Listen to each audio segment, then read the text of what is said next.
This episode is brought to you by LifeLock. It's tax season, and we're all a bit tired of numbers. But here's one you need to hear. $16.5 billion. That's how much the IRS flagged for possible identity fraud last year. Now here's a good number. 100 million. That's how many data points LifeLock monitors every second. If your identity is stolen, they'll fix it. Guaranteed. Save up to 40% your first year at LifeLock.com/podcast. Terms apply.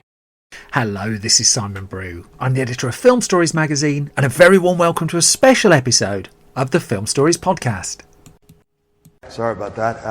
I literally had to fly in from outer space. Come with me. And I show you how deep the rabbit hole goes. And movies that had stories. But the story just sucks them in. This is just the beginning.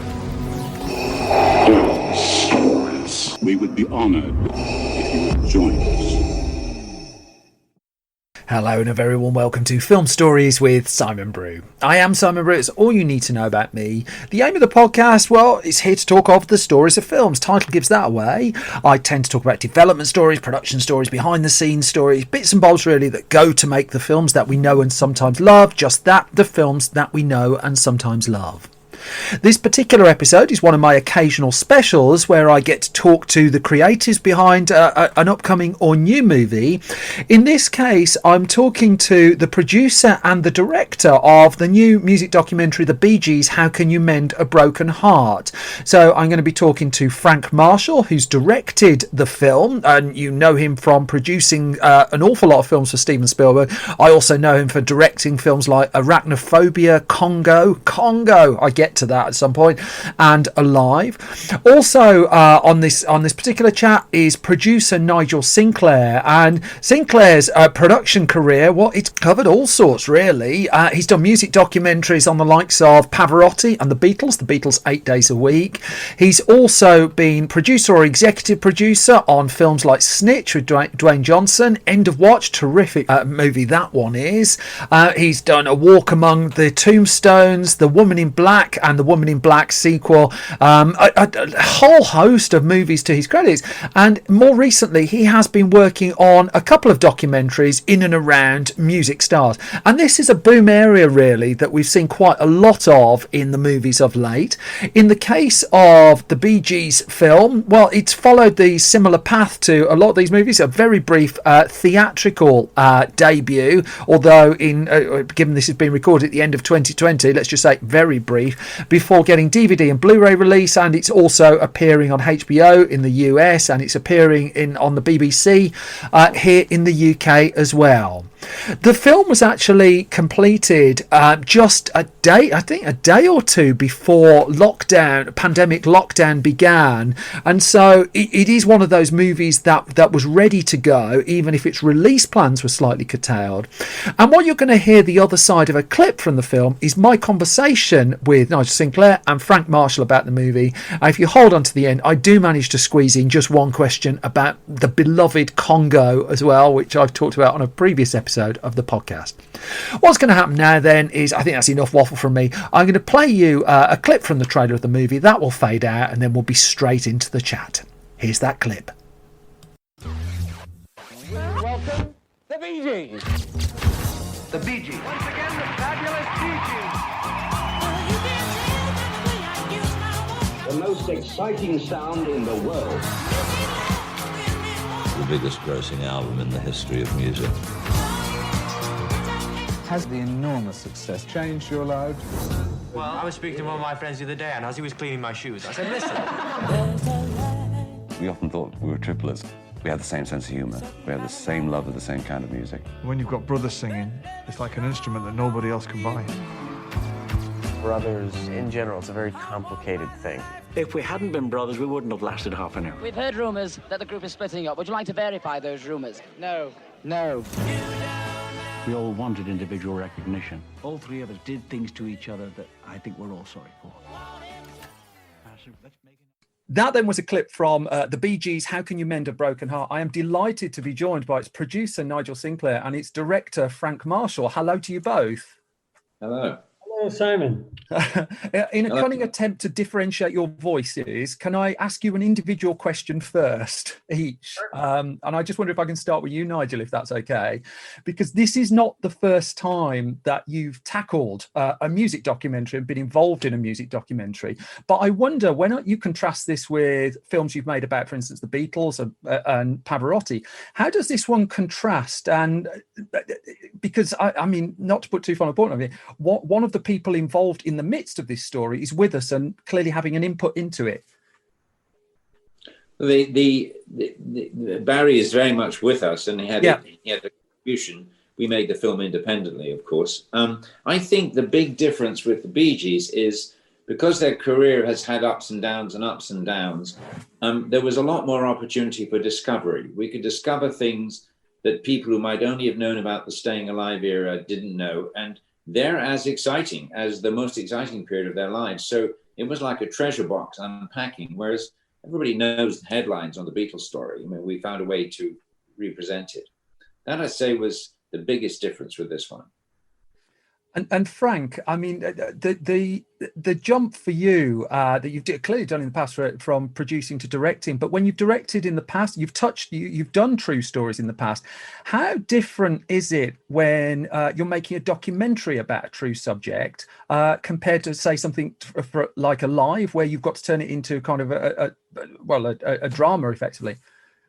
Yeah, I think the difference, Simon, is that in a theatrical film, you're really dealing with one period of the story.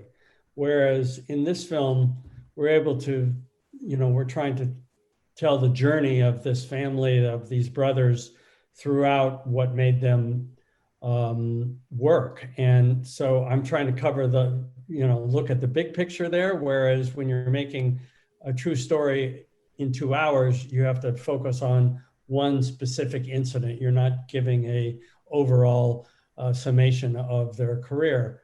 So here, and the difference there is also it's written every day. You know what you have to do. It's you have your call sheet. You know what shots you're doing, everything. Whereas on a documentary, it's wild. It's open-ended. Every day there's a moment of discovery, some new piece of footage that Nigel and his team would bring to me, or an interview that we would be doing where a question would send us in another direction. I like that process of discovery and those little gems that come that you don't expect. And why I love making documentaries now. Because, I mean, clearly neither of you got the memo, because the current trend in Hollywood is you're supposed to do this as a 2-hour biopic focusing and knocking it down to the most simplistic beats that you can. But did you find you talked there about digging into the archive, about finding nuggets of information. Did you find that this really gave you a scope to go into deeper, slightly less varnished places than a kind of piece of narrative fiction could? Yeah, I found that, there are the standard answers that everybody's given their whole career. When you're famous, you've got your answer. And it was great here was to go sit with Barry and say, so tell me really, how did that come about? And what do you remember about this moment and that moment? And not get the standard sort of press junket answer that he has given his whole life. And we were able to delve into those things. And for me, I come from a musical family. I've got brothers. I know how that works. So it enabled us to really explore that. Can you talk to particularly the opening of the film, the two of you there? I think we've differentiated your voices now, so I think I'm fairly confident there.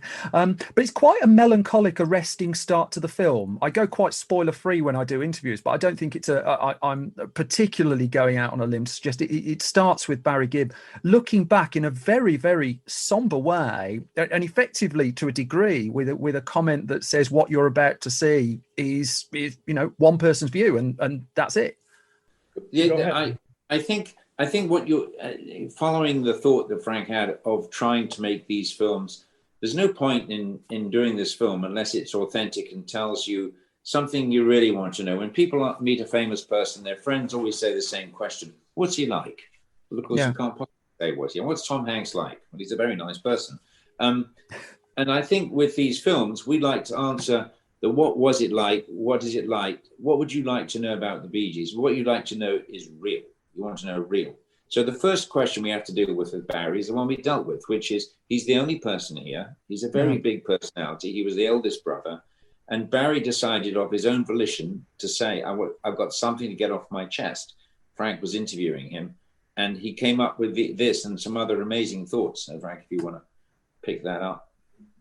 Yeah, I mean, it's a bittersweet story. It's, you know, it's joy and loss and sadness, but for us, we wanted to celebrate their legacy. And Barry was extremely gracious and humble and reflective. And, you know, when we started the interview, he said, these are just my thoughts. Yeah. And Morris and Robin would have other thoughts, but here's what I thought. And so that enabled us then to go back and see if we could find interviews that existed with the brothers where someone was asking sort of the same questions. So, and that was the challenge on the structure, was we had Barry, and then how do we represent the other brothers? And Barry would lead us into talking about them as you see in the movie. As the amateur who looks from the outside into the film world, I get to ask thoroughly dim questions. But what I mean, the one cliche here is whenever you get a project that does have the endorsement or the involvement of the subject of a documentary, there's always a question about whether that affects how that documentary is presented in any sense. And I'm curious because, again, you've had experiences of making films with and without the people involved. What your experience was there, because I got the sense that Barry was incredibly candid with you here. I just wonder if you could talk to that a little. Yeah, extremely candid and hands off. I think he realized that it was the right thing to do. And Nigel can speak to that a little more because he really dealt with the estates of the different members of the family. But for me, he was always forthcoming. He was authentic. He was honest. So, you know, and he never said, well, don't use that. Yeah. Yes. As a matter of just practicality, we had complete creative independence, both from the record company and from the Bee Gees families. And what we found over the years, Frank and I working on these films, is that these people of great achievement are so famous because they're smart. And one of the smart things to realize is that a hagiographic documentary about them serves, to use a very big word I read in a book, serves no particular purpose. And it was actually the same with the Beatles. They did not interfere or give any notes on the Beatles film, but they get tremendous support. And obviously, you're to some extent led by what the artist is telling you because they're revealing things that only they know. But you can see Barry was brutal in his self-evaluation. Yes. He was brutal. And from the very first conversation Frank had, and then Mark Monroe, our wonderful writer and fellow producer, and myself, he wanted to open up about his brothers. And it was almost like he wanted to figure out himself, because when you live life, you don't actually spend a lot of time thinking about your brothers or your spouse until you have to think about them, sadly. He wanted to think about that. And I think we witnessed him thinking, you know, I mean, it's very powerful. I did try. You made in your first answer, Nigel. You said that it was a bit of a riches to rags to riches, and at one point during the film, I did stop and just think this. From what I can work out, this is riches to rags to riches to rags to riches to rags to, and the pair of you have such pedigree as storytellers. I'm curious if there was a part of you that I mean, I'm just trying to determine really what made this a feature, because I look at this from the outside looking in, and I see 4 or 5 stories just within like the first hour that you could have told. And I wonder if you can talk to the process of narrowing down what you wanted to zero in on and why. Yeah, I think for me, it was really the family dynamic coming from a physical family and brothers. I'm also the oldest. So, you know, seeing how that worked was my intention is how did this all happen And where did it come from? Did it come from the way you were brought up? And as it turns out, it was kind of natural. And, those things that happened to them along the way, where they experienced this global superstardom that nobody except for the Beatles at that time had experienced, they didn't, they thought, oh, this is great. They didn't understand what happened to them when suddenly the disco thing hit. People loved them. What happened? So there were these life experiences that they went through, and then they would come back from, made it really interesting to me. And that journey up and down, up and down, Yeah. up and down, and how it was their loyalty as brothers. As Barry said, if we weren't brothers, we would have never lasted a minute. Two particular questions to the UK angle of this. Number one is, I think this is the first film in UK history where a single word from Justin Timberlake has instantly taken it from a PG to a 12 certificate. And I'm just curious what kind of tone you're going for, because this strikes me as a very welcoming film, that this is something that we all can watch, apart from Justin Timberlake dropping one F-bomb, which I just thought was great. Well,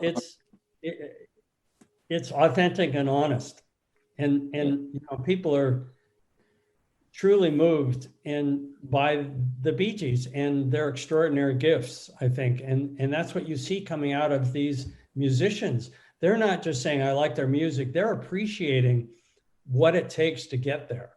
And I think that Nigel can talk about when we went down the interview list, people were banging down the door. We didn't have to twist anybody's arm to talk about them, right, Nigel? Yes, I would say that this was we would have the people we wanted, which they never get, because they're so busy, these people. And every single person, many of these people were difficult to schedule. Nick Jonas was in the middle of putting together a promotion for a new album. I mean, there was no way he was going to miss it. Mark Ronson had just won, a Grammy the night before, been to an all-night party, and we offered to let him cancel it. No way, he's turning up there. These people who had things on their mind. They wanted to tell you the Bee Gees were theirs. It was their discovery, and they wanted you, the viewer, to know about this. That was exciting. That they all want you to discover that. And I think you can sense that in the energy of their response. I would say the interview list. I mean, Eric Clapton doing that. Eric Clapton doesn't do interviews. Incredible, yeah. And it's one of my favorites. And I also love talking to Justin Timberlake, because he would keep adding things. And actually, I left my voice in because I answered. It was like we were just having this conversation, and it's sort of against the rules to have your own voice in your movie. But I couldn't, it was such a spontaneous reaction to the questions I was asking. I left my in there because I agreed with what he was saying. He was so passionate about how their music affected him. In the UK, I mean, growing up in the UK, the Bee Gees for a period in the late 80s and the 90s were the one thing they were famous for here, I remember, was walking off a chat show. And their legacy had just been boiled down to one. The BBC, I read a BBC article today that called it the all-time king of walkout, where a chat show host was being a bit rude to them, and off they went. And what it drilled home to me is the presentation of a context of a clip and the how an audience then gets its takeaway from that. And I'm curious, because clearly you've taken a lot of care in selecting your clips, but also presenting them in context, and stuff like that isn't presented so well. And I wonder if you can just talk to that a little bit, and then I've just got one more question for you, Frank, if that's okay. Yeah, I'll just do a brief one. That's what the disco versus their performance intercutting. That's about what the social statement that was going on at that time and how they were caught up in it, and they were at the top of the world with their tour, and meanwhile all these social things were happening in the world, and how that kind of dictated, how they were seen. And so uncontrollable events that were affecting their legacy.